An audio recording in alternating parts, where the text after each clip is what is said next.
Thank you, Mr. Reporter. Okay, so the convention workbook is there, though. It's you can actually just kind of Google Texas District Convention LCMS workbook, and it'll get that. So it's really easy to find. As are all the proceedings from the convention. So there's a link for the notes, the minutes from each day, so that you can see kind of the program is in that convention workbook PDF. But then there are amendments get written and things like that during the course of it. And great, Dan's here, so appreciate you showing up, Dan, and I'll have him address a couple of those things actually, because it's kind of interesting. What you see in the workbook isn't necessarily what ended up being voted on, right? You know, because I mean, they run it by Robert's Rules of Order, and you know, we do all the stuff you can do to formalize the decision-making process and try to take passions and emotions out of it. Try the operative word there, and with, to a large degree with success. But to try to make these kind of calm, level-headed things, but we do allow people to speak from the floor at our conventions and to ask questions, and we do put a timer on them. I think we talked about that a little bit and all that. So there's a lot that happens. So you know, some of the standard stuff on here that's not terribly exciting, but so they talk, you know, there's a bunch of reports that you get in convention. So you can see roster changes, so ordained ministers, congregations that may have come in or out of the district, our other commissioned workers who are not ordained ministers. They do a recognition of people who are hitting milestone anniversaries, you know, significantly long periods of service, and that's, you know, for pastors, but also for teachers and other professional church workers. And some of those milestones were congregational ones. You know, a congregation reaches a certain age or something like that, or you know, some special ministry achieves some great milestone. So that's kind of neat. That's kind of a celebratory part of the thing. Then there's a lot of other reports, and I didn't want to just list them all here, but I've got most of the big ones here. So the board of directors, the Constitution Committee. Oh, that's exciting. Oh man, Constitution Committees. That's what I show up for, really. The treasurer, of course, board of missions, right? The mission administration, all those other things. Disaster relief. So you can anticipate that things like what we're going to be going through in the coming weeks and months here will be part of the reporting at a future convention, right? The church's Texas Church Extension Fund, you know, which is a significant funding arm for a lot of congregations, all that. So all of those folks give reports, and the contents of those reports is available. In fact, on the same website, you can find recordings, video recordings of all the proceedings, and they are hours and hours long. So just so you know, but you can experience the whole convention. Okay, and that's on the district website, not on our website. Right, it's on the district website. We might have links on our website. I'm not sure if we do or not, but they're easy enough to find. If you want to find something, you can't find it, let me know, and I'll be sure to point you to it. And that even includes the worship services and Bible studies and things like that, which are kind of neat. The worship services and Bible studies don't get reported on much in the minutes. It just says we had one. Right, you know, and who led it, and maybe what the topic was, and something like that. But if you want to experience what that's like, in fact, on my Facebook, I had posted a picture from one of our services, and you look at it, you go, man, that almost looks Roman Catholic. The pastor was wearing his vestments with the stole, carrying a cross like a crucifer. Oh man, yeah. It's like, that's not very Gloria Dei like. No, actually, it's very Gloria Dei like, right? But if you saw that picture on Facebook, you might go, wow, that looks like it was really quite a service. And you're right, it was. So if you want to go back and watch and listen and experience that and hear some of the excellent preaching that we heard during the convention, that's all available there. So a lot of that happens over the course of the thing. A lot of the reports happen that first day. There's also in that first day, we get into elections pretty quickly, right? And so this year we had an election for the president of the district, and we got a new one. I got to go look at the John B. Yeah, Dr. B is what I've taken to calling him. Broadusworther. Hey. Broadusworther. Broadusworther. No, he's just got good memory. Dr. B, right? Elected on the first ballot. So, yeah, so that, and that's kind of a cool thing, because it's, kind of standard fare, you have to meet a certain level, and if you don't have enough votes, it can go through a second or third round of voting, they start dropping out the lower vote getters and all that. There wasn't a lot of that in this convention. A lot of things passed on the first ballot. So, yeah, Reverend Dr. John Broiners Reuther. Tell him he's got to fix that. Yes. Newman, Hennings. Dr. Right? But he was elected on the first ballot, and and I don't know a lot about the guy. I got to hear him really for the first time at this convention, and sounded pretty good. But who knows? We'll see how that goes. And so vice presidents for each of the areas A, B, C, and D in Texas. The Texas district we talked about. This is kind of split up. And look at that. So vice presidents, first ballot, first ballot, first ballot, first ballot. So we didn't have a lot of electioneering and campaigning going on for those. So we elected those guys. And that's, by the way, the results of the elections are not on your thing. You can go look them up, or we can talk about it if you want to. District area vice presidents also. Oh, there's one that was on the second ballot. John Davis got elected on the second ballot, but then first ballot, and then there's only one guy left. So you don't even have to do another ballot for him. He gets last place. So, but still, that's an important position. So it's great that we do this. So they do all that stuff. The president gives his report. There's lots of other things that happen there.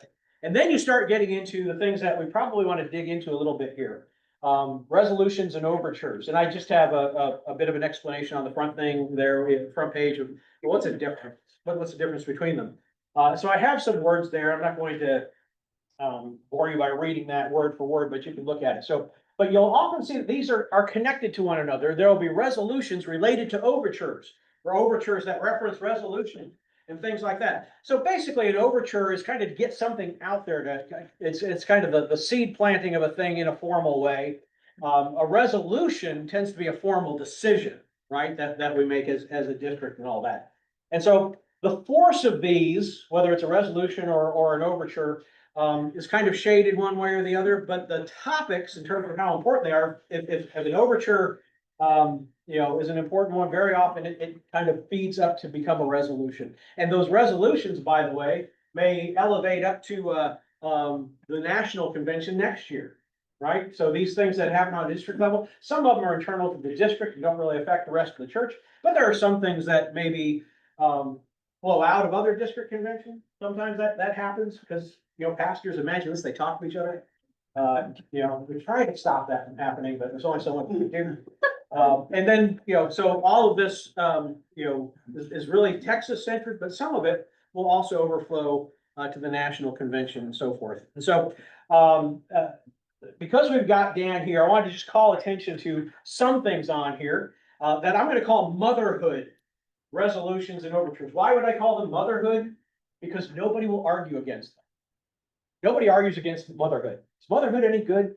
Yeah, Jim. You're in favor of motherhood. Okay, so look at if you look at the back of the first page, resolution 010125. What do you think about this? Is this a good idea? To celebrate and continue the training and work of evangelists in the Texas district. It got no votes.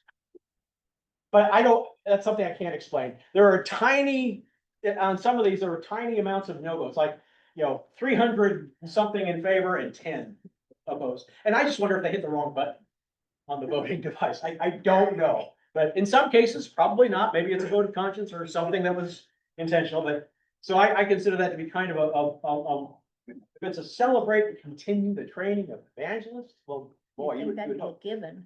Well, exactly, right? It's Yeah, right. In fact, sometimes you go, why was this needing to be a resolution or even an overture? Dan, do you want to say a little something about that? The no's are because there's a movement in our church body for a clergy-centered behavior. And if you're not a clergy, you can't be an evangelist. Oh, and that's because the Bible says. Yeah. Uh-huh. It's a very small minority, but they're a very loud and vocal minority. They love being at the microphone during the convention. And they sometimes wear their collars way too tight. Okay, so that kind of thing happens, right? And so they get a voice, and that's a good thing, right? We don't stifle those voices, right? And that goes both ways too. In fact, I'm going to ask Dan about something Steve said in the, sermon this morning. Oh, good. You just think about what I might be, what grenade I'm gonna throw your way. So, okay, some more motherhood resolutions. Look at number 2, to encourage the raising up of public servants. Motherhood, right? Kind of hard to get a vote against that one. Maybe not impossible, but, and as Dan said, you know, there might be some other things going on here or a deeper, kind of the words behind the words sometimes. Down the page about, a little over halfway, Overture 010125, to encourage the planting of Hispanic churches. Well, that's something I think Gloria Dei would probably be in favor of, right? And most churches, right? To encourage recruitment of Lutheran teachers. Who's opposed to hiring Lutheran teachers or training them up or recruiting them? Nobody, right? Nobody's gonna be against that. So motherhood. The next one on the list, I'm not sure if it's motherhood or not, and I don't remember the debate, if there was any debate or if this was just a straight old vote. I need to look at the minutes probably. To encourage formation of local public after-school kids clubs. I just don't remember what the content of that one was. Was there anything? No, it really was a desire. The ones who voted against it, it wasn't LCMS approved as the clubs that they, were advocating for. And, it's like Kids Hope that we do. It would Okay, not be an LCMS sanctioned after-school program, but LCMS does not have an after-school sanctioned Right. program right now. So it's hard to, use one if you don't have one. Okay. And so they train us to be pastors and leaders of the church who will use LCMS doctrine and practice. So we can use outside folks to make sure that we're doing it copacetic. and so let's talk about that a little bit, because this has to do with how we run our congregation. So if we partner up with or bring in whatever capacity, some outside non-Lutheran kind of thing, because we deem that it would add value to the ministry of the congregation. How do you work through that process? What things do you look at, or the board of directors? How does the congregation make a decision to support or not support something? Before we partner with anybody, we look at their statement of faith. Okay, And we identify their statement of faith and if they're a Trinitarian organization, not just God, whether or not they will use the name Jesus Christ. And then we also then partner with organizations that are covertly Christian. Kids Hope is not a Christian organization. But what we have chosen to do is use Kids Hope as a way for us to get into the local school, because we can't get into the local school without it. And then what happens is the opportunity for us to share Jesus through mentorships. Now, we promise we don't proselytize, but the after-school program that we're talking about, I'm actually asking Deaconess Perla to look into it for Wickham Elementary for a Spanish program. It's a really pretty incredible program that I think, we start a Christian club at Wickham after school. And when you do it after school, you have every legal right to start a club. It's like anybody can start any kind of club. We're looking at starting a Christian club for, our Hispanic children at Wickham Elementary. very good. Yeah, by the way, a lot of people don't know that about the after school thing. NASA has a praise and worship club. We've had it, I think ever since I've been there. I used to attend it pretty regularly 20 years ago. The timing doesn't work out very well. But yeah, there's a Christian group that gets together and prays and sings, and it's ecumenical, right? It's across lots of different denominations. That's at a federal facility on US government land. And guess what? It's legal and constitutional. Yeah. But the way those things get taught sometimes in the public sphere, it's like, well, separation of church and state, which by the way is not in the Constitution. Okay, that's another thing. Thomas Jefferson wrote that to comfort the Danbury Baptists, that the church would not be encroached upon by the government. By the way, not Danbury, Texas, Danbury, Connecticut, where I'm from. That's why I know this, right? But so that notion of the wall of separation between church and state is not in the words, it's in a letter of comfort that Jefferson wrote to a bunch of Baptists. So the Baptists do have a good function. Sorry. Hey, I'm with President Harrison. We're all gonna be in heaven someday, and it's then that they will realize that they were Lutheran all along. Okay. See, now I'm gonna use that as an authoritative source. Dan's writing up the excommunication papers in the back. Okay, all right, so yeah, but I appreciate that. So So when it comes to something like that, like this kids program, so does that come back to the voters assembly or is that just by the board of directors? I mean, do we kind of delegate to the board? By the board of directors. So that's why we should be paying attention when we elect the board of directors. Yeah. Right? When we go through that process, right? Which does come to the voters assembly, we vote on those. You know, why does that matter? Because those people make decisions like this. And you want those to be gospel-based decisions. You want those to be God-pleasing decisions. We want those, yes, we want them to be in alignment with our constitution and our bylaws and, you know, the district and the synod and all that. But more to the point, they are speaking for us. They are, the board of directors in that capacity is kind of like ambassadors for the congregation, right? They are speaking on behalf of us, the To laity. be clarified, the board doesn't pick and choose which club I can meet with.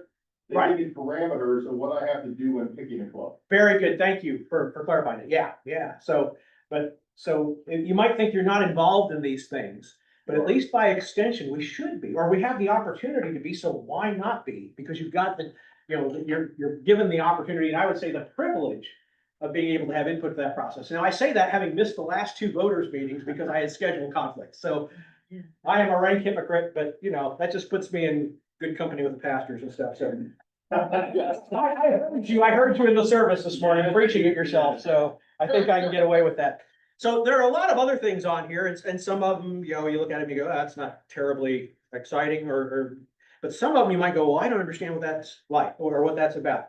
So for instance, and Dan, there are a couple of them I'm gonna throw at you because I'm not sure I fully understood them. You want me to go up there and talk, because I think I know what you're talking about. You can, well, you might not, because, well, really, there's a few of them, but ones that because some of them I understand, some of them I don't. So to improve relationships through visitations. You're skipping the marijuana. I am. No, I'm saving it for last. I think that really boils down to is make sure circuit visitors are making their communication to the congregations. Our circuit visitor is fantastic. He's met all the pastors and he's now been our board director. Okay. And actually, I had another question I was gonna throw at you, and this is the perfect time. What is the role of a circuit visitor? Because that was one of the elections, was circuit visitor. Sure. So what is a circuit So visitor? I know you see how there's synod. So synod is the overarching Oh, yeah. church body. Of the synod, we have 35 districts. One is non-geographical, the English district. Okay, but we're in part of the Texas district. One of the 35 district of the Texas is a Texas district. So in the Texas district, you have synod, then you have a district, 35 of those. And then under the district, it's broken up into circuits. Circuits are usually about 9 congregations representing roughly 1,500 people in a circuit. And so we're circuit 36. So we have a circuit visitor who is in charge of, if you look at a chain of command, if I've got an issue or someone got an issue with me, they go talk to my above board of directors, would go to the circuit visitor.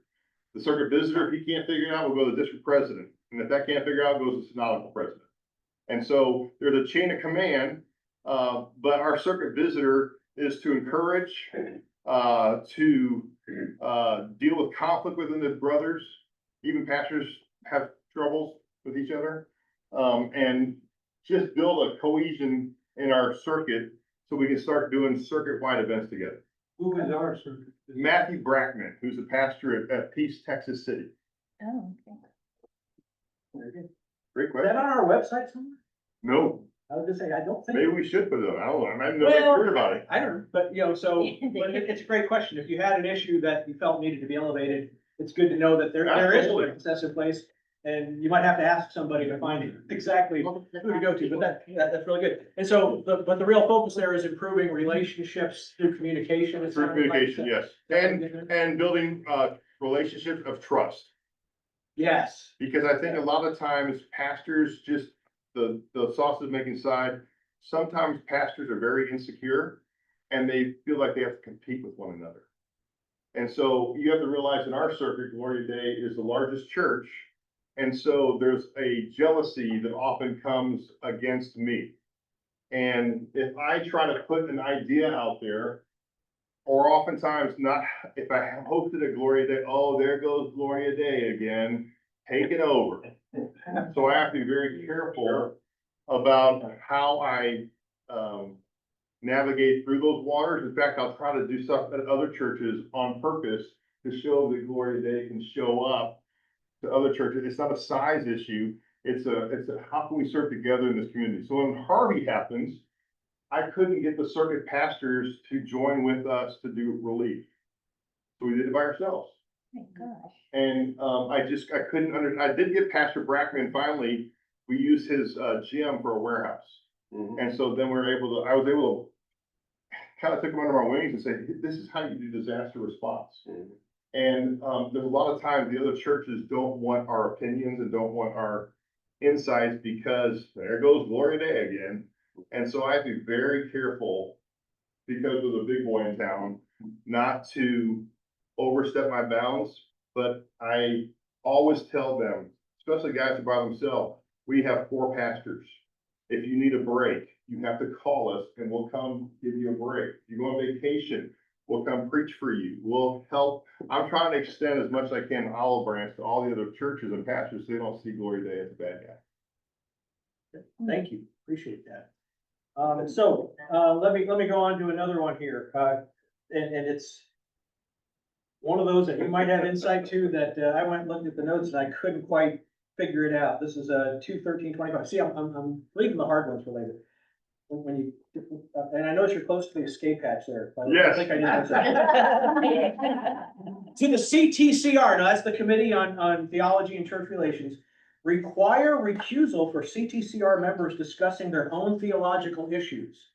I have You know no what's idea wrong? what that is. Okay, And, what I'm struggling with, there's an agenda behind that and I have no idea what it is. I wondered, because I couldn't figure it out either. I couldn't figure it out from the minutes, I couldn't figure it out from the I'm discussion I heard. concerned it's about the lawsuits Oh, with Concordia, in Portland. oh, okay, So okay. I have a feeling that CTCR is involved with the theological discussion on it, and they're involved in the lawsuit, they may not be able to. There may be a conflict of interest. conflict of sort thing? Okay, all right, That's the well, only thing I can think of what it would be. I appreciate that. I didn't. know I'll tell you what- about the lawsuit later if you have time. Okay, yeah, that's probably, more time than we have. Yeah, it probably today, is. right? Okay, all right. There were 2 that were obviously related. An overture, it said to address the abuses of the sabbatical. That was, I cannot figure that one And out. then a resolution to encourage congregations, schools, and ministries of the Texas District to utilize sabbaticals for worker care and ministry health. Those 2 seem to be coming at sabbaticals from very different perspectives. There was one guy who had he's just, from the outset, and I know his congregation, he's just not a nice guy. And he is the old hair pastor, my rule is the way to go, and it's only my way or the highway. And, I think he was, previous congregation was, they were trying to find a call for him. And he was not going, and so they gave him a sabbatical. And while he was on the sabbatical, they found a call.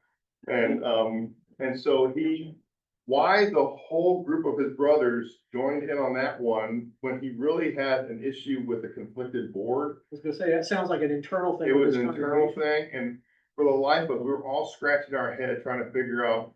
The resolution was about trying to remind congregations to take care of your workers. I will just tell you guys, there is a shortage of church workers. And I'm doing everything I can here at Gloria Dei to make sure we keep our workers here. Because, I love our guys, I love our pastors, but I gotta tell you, the shortage of pastors, you're gonna start seeing more and more calls coming on the way to our guys. Okay, Audrey, Michaela, we wanna bring her on board. I can't guarantee she's gonna come on board because she'll probably have 5 different congregations chasing her. So again, how are we taking care of our church staff is really an advocacy that I'm trying to figure out, and that's what this resolution was supposed to be about, was how do you make sure you're taking care of the health and welfare of your staff? Thank you. So, just because Kay's here, I know she's vitally interested in this one. What's the deal on pot? Yeah. Okay, all right. Here, actually, there were a couple of them that were kind of in that realm that, kind of interesting. It's like, wow, I didn't know that they'd be talking about it. Remember, every congregation should submit a resolution. So there's an overture, request a study That's how you put it to bed. on the recreational use of marijuana by clergy, hall workers, and all y'all. I want y'all to know Gloria Dei has a no-use policy of illegal drugs. And I said, and Texas trumps everything. If you go to Colorado where it's legal to smoke marijuana, you better not, or if you come back, you better be ready for a drug test. You bet. And you will be fired if you have fired and come back with drugs on. Positive drug test here. Sure. So Texas law trumps everything. Okay, so the strategy here is request a study, And that's is what I'm interpreting. I need It's to like, pray about that. this means we'll never hear it again. Yeah. I don't know that's true, but I thought it was kind of interesting. And then another one that was kind of interesting and kind of in that, wow, you don't usually think of this as a theological thing. This is 2:14:25, to request a theologically informed opinion on self-defense from the CTCR. Now, there's been a lot in the secular media as well as the Christian media about churches arming up for self-defense reasons and things like that. And I confess, I don't think I ever thought about that from a theological perspective or a doctrinal perspective. So I'm kind of curious I about think where you it's see two that one going. fronts, those serving in the military, Uh-huh. and then those, as you're saying, for who carry. And it's an interesting concept because that study doesn't need to have any, you have a theological answer because Texas law trumps, Ah. it indemnifies anybody who is on a safety team at a church. Identified safety team, they cannot be held criminal liable by penal code, by Senate rule, and by Texas law. So it is kind of more kingdom of the left than kingdom of the right, but those two. But they want As to happens intersect them to- with a theological perspective. Right, Again, I don't know why. right, so it's. What did Jesus say about it? Well, take up a sword and then leave your sword. Yeah, take up a sword, then turn the other cheek. Yeah, so, okay. So you're saying Jesus is not gonna be any help on this? Jesus is not gonna be any help with that. I probably didn't mean that. Waiting for the. It's an audiopera. How about Bam, that? there, well, What if it's not lethal, it's just a taser? oh, hey, okay. Well, that's why you ask the CTCR to give you a informed opinion, right? Put that on something. So yes, Keith, yes.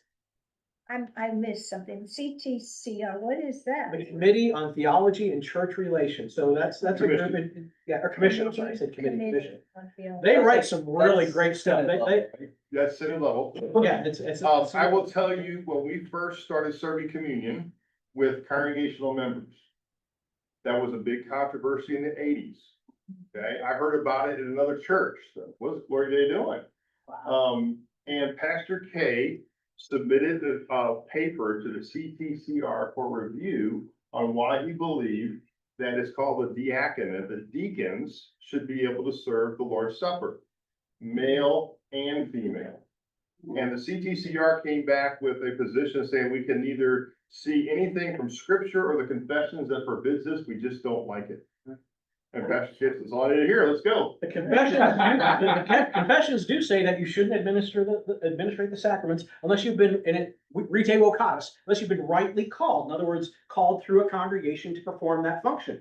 And that's it. It doesn't say you have to be a pastor. It doesn't say you have to be ordained. It doesn't, but it's easy to kind of read that Right. into it. And so I think people are kind of overloading that to kind of get to what they want it to get to. There's some folks who don't believe that the pastoral office can give authority Right. to the deacons, to the priesthood of all believers. And there's this movement by some small minority to have a very clergy-centric approach.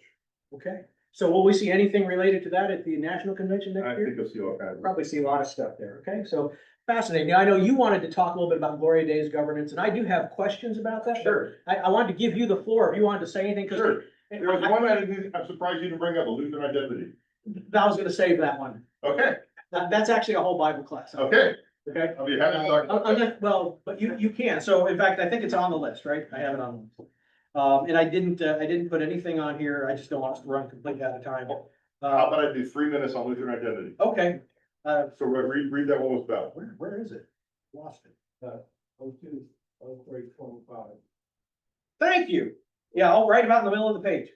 Yeah, oh, by the way, I have some extra numbers in there. That's because I copied out of the PDF and I got some line numbers that I didn't want. That's why you have weird numbers in there. So 020325A, actually, define and affirm Lutheran identity, and there were multiple overtures related to this. So tell us in 3 minutes all about Lutheran identity. What I want to make sure you guys hear is Gloria Dei, how do I say this the right way? There is a movement in our church body to say that there's only certain way that you can do worship, certain way that pastors can dress, certain way that you have to do your governance and administration in your church body. And it's really geared for a congregation of 50 people. Okay? And they're saying, there's a group coming out saying that wearing a collar as a pastor is a requirement. Because you have to identify that you are a Lutheran pastor. Well, it doesn't identify me as a Lutheran pastor, it makes you look like a Catholic priest. Okay? And then Pastor Schultz always wore. he always wore a collar. And I choose not to. Because the collar for me is a barrier. When I put a collar on, if you want to have fun with me, I'll give you a collar. And you wear it. And watch the reaction when you walk into a room. I'll bet. It's amazing how everybody stops talking. Yeah. Everybody behaves. I'm gonna start wearing one to Tuesday morning. There you go. And so Lutheran identity was, there's a movement trying to say that you have to talk, look, and act a certain way in order to be Lutheran. That is nothing even close to what our confessions or doctrines say. They would also say that our worship style, both 8:30 and 11, is not Lutheran enough. Both 8:30 and 11. Even when we had the liturgical service at 8 o'clock, that was not Lutheran enough. Okay? And so you guys gotta understand what Gloria Dei does is not what majority of our synod does. Okay? Gloria Dei is seen as by the outside churches as a very progressive church. Okay? And I actually have to be careful what I put out publicly and what's on our website and what's on our live stream, because there are some people who watch our live stream to find fault with Gloria Dei. Try to get you one of those, get you. I want to get you. Hate watching what they. So there are people that I've been instructed by our district president to do certain things and take certain things off our webpage. So I don't get He's kind of protecting tagged. you. He's protecting me. Yeah. And so Lutheran identity says our identity is in our baptism. Okay? And we choose to call ourselves Lutheran because we follow a tenet of grace alone, faith alone, scripture alone. We follow the confessions, but the confessions give us a lot of freedom. What we have in some cases where we're picking and choosing what you can and cannot do. It even goes back to who can be a pastor and who can't be a pastor. There's a movement in our church body to say that Pastor Steve is not a legitimate pastor because he didn't go the traditional route of going to the seminary. And I totally disagree with that. As that's also with evangelist training, they didn't go to the seminary, how can they be evangelists? Who were the first people who talked about the resurrection of Jesus Christ? A woman, yeah. Don't say that too loud, but it was Do I need women. to take that out of the recording? Yeah, women who were not theologically trained were the first witnesses, evangelists of the resurrection. I'll say hello. And the guys came and they didn't believe it. The guys looked at them, they were babbling idiots. Okay, so Lutheran identity was really, it was a poke the bear moment in the Texas district to say to Synod, stop the shenanigans. And we asked it to go up to Synod convention to have a debate. Because I want to get on record that you guys are getting too wrapped around the axle about a Lutheran identity when our baptism identity is who we should belong to. And so I love the Lutheran Church. I love our doctrine. I don't love some of the shenanigans that are starting to crop up by a very small minority, but a very vocal minority in our church body. Okay? Does that help? Thank you, that's very helpful. Did you say, Dan, did you say it's less than 50 people? Did you Well- realize that 45% of all churches in Missouri Synod have less than 50 Yeah. people in worship? We're We're in the top 2% of churches in Missouri Synod. So I was gonna I wanted to lead into your thing on Gloria Dei. And I want to hear things that you like and don't like. I want you to, if you can, be candid about that. But I'm wondering, and I think you've already covered some of this, ways in which we are typical, ways in which we are atypical. And what drives that? Is it our size? Is it our doctrine and theology? Is it just a matter of taste?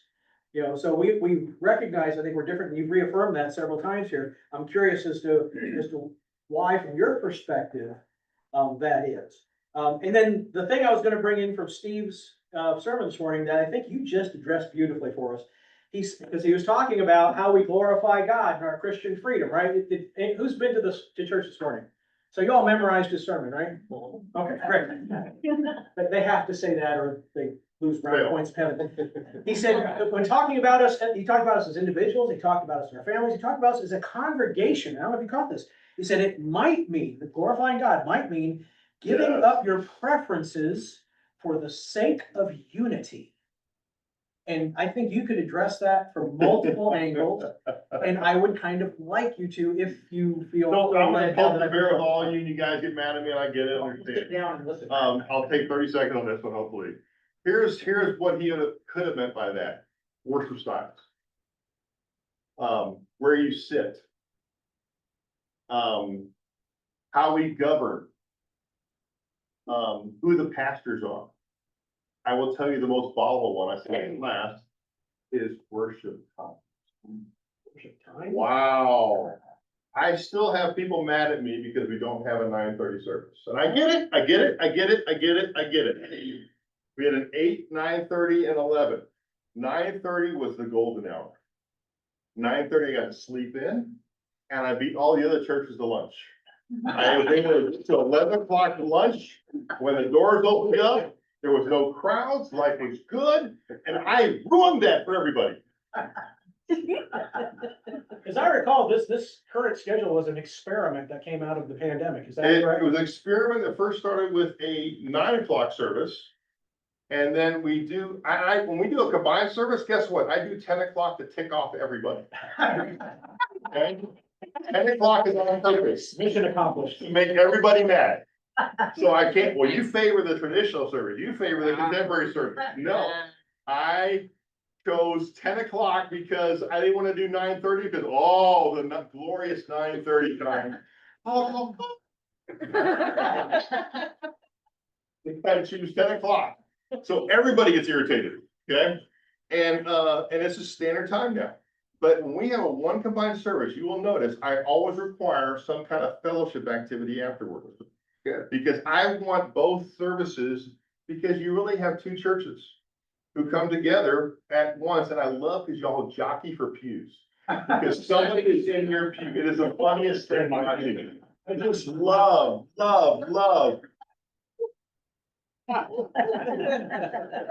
There was one couple that came in one Sunday and they sit in one certain section always, and they had to go across the great chasm of an aisle.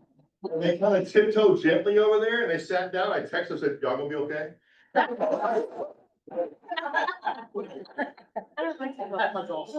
I watch things, y'all. I kind of see things. So do you make those decisions? Does the board make those decisions? How does that happen? That's great way to redirect me. I make those decisions.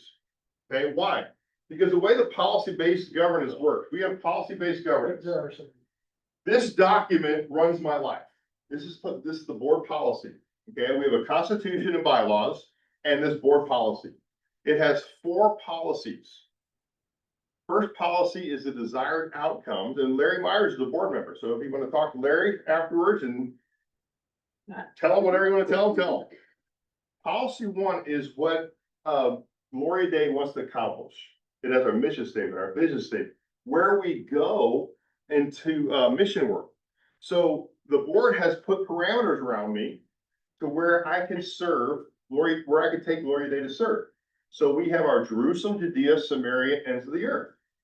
Our Jerusalem is local, Clear Lake. Our Judea is driving distance with 1 day. If I can't get there within a day's drive, we don't go. Okay? My Samaria right now is Honduras, and my ends of the earth right now is Uganda. The way policy-based governance works is, I have served in a church without policy-based government. I had to learn this governance when I came to Gloria Dei. I don't want to ever serve another church without this document. Because I had never had more accountability, but also more responsibility with authority than I have here at Gloria Dei. So here's what I want you to think about. Just think about a football field.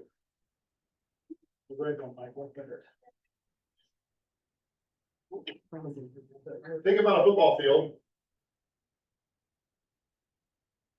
End zone, okay, goal line right here, goal line right here. The board determines how big my football field is. I get to play all of this area. My job is not to step out of bounds. If I step out of bounds, I'm what is called out of compliance. And I have to report to the board why I stepped out of bounds and how I'm gonna get back in bounds. And so every month I have to do a senior pastor report that reports compliance in these policies. And if I'm ever out of compliance with policy, the one policy that we used to be out of compliance quite a bit was 4.3.3.3. I know that one by heart because it required that I had $150,000 cash liquidity at all times in the bank. Now it's $210,000 at all times. What that means is that if there is a disaster here at Gloria Dei, we can function for 1 month. Okay, before insurance kicks in. Okay, so that is a policy that I have to make sure that we have at all times, at any time access, you can access $210,000 cash liquidity for our church and for our day one staff. So when I'm out of compliance with 2.4.3.3, I have to tell them how am I gonna get back into compliance? Well, there was a couple of years I couldn't because day one was bleeding us. They were $178,000 over budget. And through the course of 3 years, we righted that ship. And now they're closer back to normal. They're still bleed a little bit, but it's manageable. Okay. So, the board policy 1 is what they want, the board, what they want to see Gloria Dei have. The board sets the vision for Gloria Dei, not me. So the board has board goals for the senior pastor. So right now I'm working on senior pastor goals with the board and they tell me what they want me to accomplish for the next year. And guess who I make sure those get accomplished? The staff. Okay, so the staff has to buy into the senior pastor goals the board has from me. Policy 2 is how the board acts. It defines the role of the president, the board chair, the vice chair, the secretary, and the treasurer, and what their response. And these are all online. You can pick these up and see all these online. Policy 3 is how the board relates to me. So you have to understand the board has one employee, me. They do not employ the staff, technically. The staff all answers to me.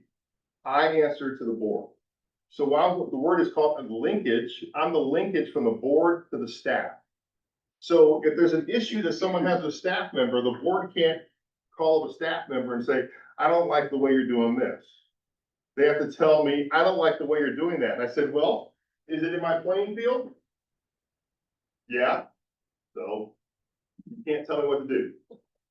Now, the board though, I won't say that to them like that, because the board could easily say, we don't like your playing field.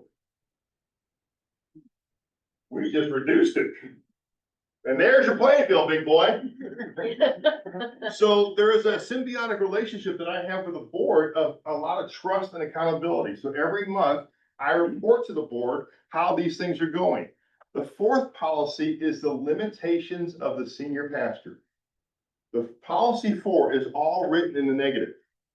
The senior pastor shall not allow this to happen. The senior pastor shall not require us. This shall not is always in there. So it lists all the things that I cannot do outside of this playing field. And so the board reviews these policies every month. They have a policy review committee. They go through 1, 2, 3, and 4, and they tweak it. They identify it and they look through it. But then they come back with the best desired outcomes for Gloria Dei. Now, why I love policy-based governance is I've never had more accountability than I do at Gloria Dei. Some people don't like policy-based governance, and they think it's the senior pastor is a dictator. No, I have to answer the board. And the board, I will tell you, a rough period in Gloria Dei's life was a transition from Pastor K to Pastor Greg. Okay, Pastor K did not have policy-based governance, but he brought policy-based governance to us because he saw the value of it. So Pastor K had this, let me see, I would say Pastor K's playing field. It was.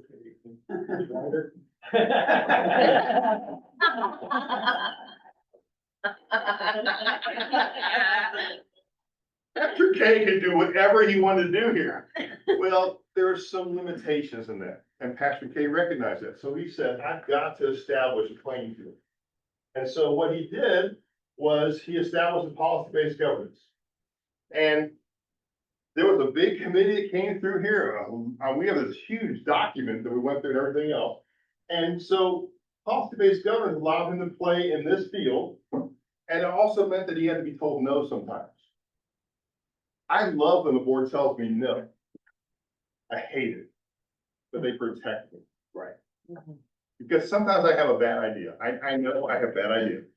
But I need the board to tell me sometimes that's a bad idea. Don't do that. So what happened with Pastor K to Pastor Greg was Pastor Greg was playing in this field. And as he was playing this field, he was redirecting the entire church direction, culture, and everything else. And it was getting rough to where we lost 800 members and $1 million of revenue. Gloria Dei couldn't declare bankruptcy. Y'all don't realize that. Pastor Vince was a blessing, huge. And so there's a lot of policies now in place that are there because there was some parameters that were broken by Pastor Greg, not intentionally, but because he could, because they weren't written down. So now there's a policy that I can't hire anybody in my family unless the board approves it.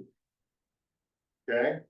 So what happened during the transition with Pastor King and Pastor Green this last year, the board said, we gotta step in, y'all. And we're shrinking your playing field. You have a real small playing field right now. And Pastor Greg didn't like his playing field, so he resigned. Yes. If I recall right too, when we made the transition, I think the district said we should wait a couple of years before we got a new pastor. We didn't do that. Correct. I will tell you something what Pastor Greg did for y'all and did for me. Don't hate me, y'all. Gloria Dei was pretty arrogant. Here's what I mean. PLI was started by Pastor K and 6 other pastors. You had PLI pastor, Pastoral Leadership Institute, who came here and went, I was one of them. I came to Gloria Dei like, and I talked to Gloria Dei member, but you started believing your own PR. And you were Gloria Dei. In fact, there was a pastor on staff who said, hey, it's really cool. When you show up to a conference, watch everybody come running to you because you're Gloria Dei. And I went, I don't really want people come running to me. I just kind of want to be by myself, leave me alone. And that was quite an arrogant statement. I would say what Pastor Greg did was, Pastor K was 100% attractional. I used to call Gloria Dei a Lutheran Disneyland. If there was an attraction at Gloria Dei, it was going to be done. If something, we were going to start it. It was amazing what Gloria Dei did, but it's not sustainable. We were running out of volunteers. We were running out of staff. When a volunteer started a project, they stayed with it for 3 months, and then they'd stop, and the staff had to pick it up. The staff were exhausted. Pastor Greg came in, and he wanted to be missional, but he didn't understand the beauty of the word "and." It was either or. He went straight from attractional to missional that afternoon. When I came here, I wanted to be right here. I wanted to be both attractional and missional. If I'd have come here, from here to here, y'all have been yelling at me. But from here to here, y'all are cheering. So Greg did an incredible blessing. He was our unintentional, intentional interim. He was the guy that needed to have a break from the blessing and just awesomeness of Pastor K. It's hard to follow a pastor of 33 years. Anybody who took that call would have been. Thank you for all that. I want to ask one more question about this because we're going to run out of time here. Really appreciate what you have to say here about our approach to governance and you know, and why you're a supporter of it. That's great.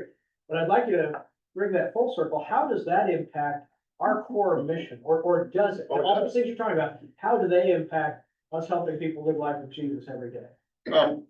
I will tell you, because we look at those mission statement and a vision statement, everything through that lens. There's going to be an opportunity in October 25th. I'd love for you to mark that date down.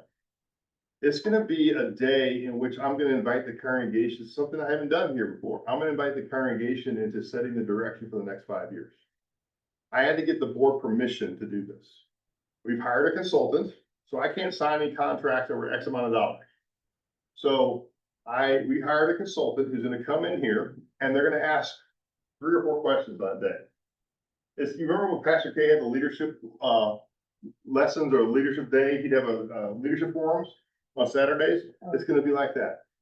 Literally what I'm gonna ask you is, why do you attend Gloria Day? What do you love about Gloria Day?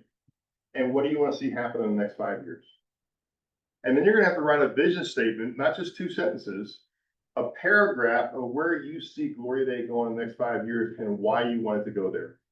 This consultant is then going to take all those vision statements, coalesce them together, and present them to me and the board and say, here's what the congregation is. How do you line up with this? And so what I'm actually doing is I'm giving up a lot of control. Because what I don't want to keep doing is saying, this is where we're going, y'all, and then sell you on it. I'm praying that we can be in alignment together and it's your idea, not mine. And I'm pretty sure where we're going to line up, because I know the heartbeat of this congregation. And so, October 25th, you should be there. Okay? I gotta go to worship, but if you have any questions about policy-based governance, you want to need something to fall asleep to, it's on the website. Thank you, Pastor Dan. Thank you. Yeah. Thank you very much. Yeah, so was that worth doing? Yeah. Helpful? Yeah. Uh-oh, wait. If you ever have a group or a function where you want me to show up, and I just a roustabout, it's a just ask session. I say, what are the topics you want to talk about? I write them on the board and I address each one of them. And if I don't want to address it, I kind of wait till the end, we ran out of time. Yeah, first study or something. Yeah, study. Do assign it to a committee. Very good, very good. You're good at it. So I hope this whole thing has been useful to understand what we do at the district level, and now you heard a lot more about how things happen here in the congregation. Which, you know, you might say, well, gosh, that's not really a Bible study, but that last question I asked Dan, I think is important. And I think what I heard out of some of what he said there is, because we have the structures in place, we have kind of this formal process, doesn't have to be fighting those cats and dogs all the time, so he can focus on preaching and teaching and watching the ministry of the word. We think back to the Acts, right? When they needed to deal with the problems with the Jewish widows and the Hellenistic widows, and the Greek widows weren't being treated right. And remember how the apostles said, hey, we shouldn't be spending our time waiting on tables. And that meant a lot more than waiting on tables, but that we need to pay attention to preaching in the word and studying the word of God, you know, prayer in the word of God. And so the reason that we have things like this, and I mean at the congregational level, but also at the district level and even at the national level, why do we have to have all these levels of formality? Is so that those things can be taken care of by a well-defined, well-formulated structure that we all agree on. And then that helps take care of identifying what's in bounds and out of bounds, and you're not arguing about that. And then your pastors can focus on pastoring. Your business people can focus on businessing. I don't think that's a verb, but okay. And people like me don't have to worry about all that stuff. We can come in here and lead Bible studies and try to contribute to the spiritual health of the congregation. So it's a pretty good deal. I know we all probably come from somewhere else. I don't think, not too many people here were born into Gloria Dei. Well, there might be 1 or 2, but you know, we all come from somewhere else. And so you've probably all been exposed to other kinds of approaches to governance and stuff. This is what, you know, Dan used the big word, adiaphora, which means the Bible doesn't say you have to do it this way or that way. And the confessions don't say you have to do it this way or that way, right? This is just a congregational decision. Now, as we move up, like in that district and the synodical things, that's congregations deciding, here's how we're gonna do things together. But hopefully you can see why it's good that we're in agreement on this and why it does come back to that word sitting. Right? We're on the road together, we're on the way together, we're walking together in agreement. Oh, and here's a great Lutheran word, in concordia. In concord, we're together, right? So, In unison. what's that? In unison. Not always in lockstep unison, but at least consensus and moving together in the same direction. Because you hear of some of these things going on at our convention, right? Not everybody agrees on everything. You know what? The biggest problem with the church, it's got humans in it. I don't know why God hasn't fixed that problem yet, but it seems to be a persistent issue. These structures kind of help us deal with those things in a reasonable way. And in a 1 Corinthians 14 way, in a way that's in good order. 1 Corinthians 14 talks about good order in the church. And it might seem out of place, but if you look at it, it's in service to the gospel. It's not in service to the order. It's not in service to the business end. It's in service to the gospel. So that's why Paul encourages us to do things in good order. So thank our board of directors and those who volunteer to serve in that way. And, if you feel so led, see how you can get involved, we all have our gifts, and some are administrative, some are, musical, some are doctrinal, who knows? Contribute to the life of the church, and you get to be part of this whole thing. All right, let's pray and get ourselves out of here. Lord, we thank you for our time together. Thank you for Pastor Dan, for his leadership and his ministry here. We ask that you continue to bless him and all our pastors and our staff here, as they seek to edify, encourage, and build up your church here in this little place called Gloria Dei. We thank you for this little group that gets together on Sunday mornings to gather around your word, and every once in a while to gather around church business to talk about why we are where we are, and why we believe what we believe, and why we teach and confess the things that we teach and confess. I ask that you be with us this week. Give us clear and open eyes to those opportunities you have for us, whether they be for service or generosity or just kindness and friendship. We know that you put us in the world to be your light, to be salt, so just help us to see those opportunities. And I ask that you remind us every single day just how much you love us, because I know you are just crazy about us. We pray these in all things in Jesus' name. Amen. Thank you, folks. New topic next week. Want this? No. Because I don't. That's all.